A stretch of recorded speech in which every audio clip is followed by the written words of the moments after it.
नमस्कार दोस्तों। तो बहुत ही प्यारा सा एक गीत है, नए जमाने का गीत है। देखिए घूंघट क्यों काढ़े हम लोग। तो इस गीत पर आधारित, मतलब इसी बात पे आधारित है यह गीत।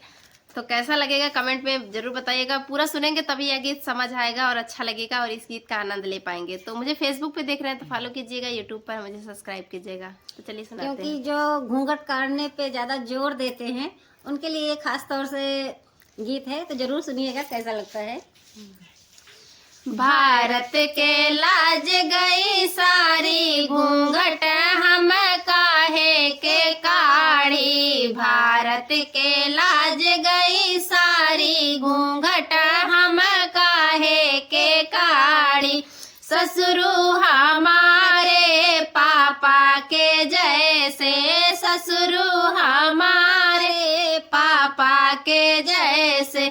सासू लागई महतारी, घूंघट हम काहे के काढ़ी। सासू लागई महतारी, घूंघट हम काहे के काढ़ी। भारत के लाज गई सारी, घूंघट हम काहे के काढ़ी। भारत के लाज गई सारी, घूंघट हम काहे के काढ़ी।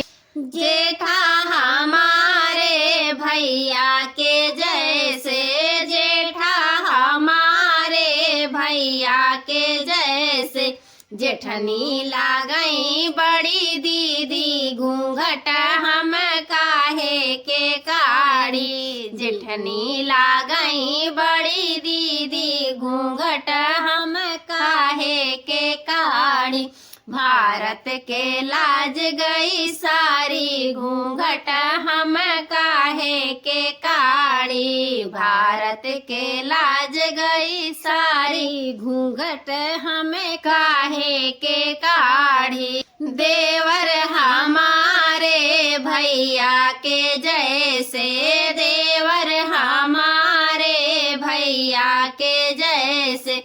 ननदी लागई बहन प्यारी, घूंघट हम काहे के काढ़ी। ननदी लागई बहन प्यारी, घूंघट हम काहे के काढ़ी। भारत के लाज गई सारी, घूंघट हम काहे के काढ़ी। तो कैसा लगा कमेंट बताइए।